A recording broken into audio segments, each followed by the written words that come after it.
دوستان عزیزم، من امروز قراره با هم ست مومیایی زرد و با بکپک طلایی رو توی پابجی فعال کنیم. وارد برنامه امتی منیجر میشیم. برنامه امتی منیجر رو من داخل تلگرامم میذارم.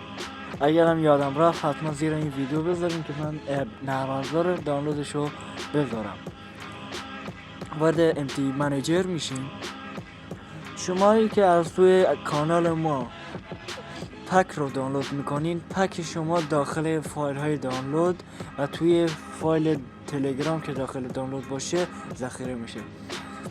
شما وارد اونجا میشین و فایل رو پیدا میکنین و اون فایل رو از حالت اکسلش خارج میکنین و پسوردی که توی ویدیو قرار داره رو پیدا میکنین و واردش میکنین و فایل رو داخل اینجایی که بهتون آموزش میدم داخل ویدیو، داخل دیتای گوشیتون و بعد تو دیتای گوشیتون تنشت رو پیدا میکنین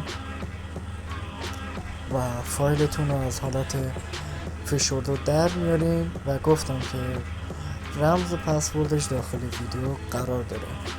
بعد از اینکه پسورد رو زدین اوکی رو میزنین و روی فایل میرین و فایل داخلش رو کپی میکنین و اپلای رو تیک میزنین و کپی داخل فایل تنچت پابجی میشه. حالا وارد بازی میشین تا تستش کنیم.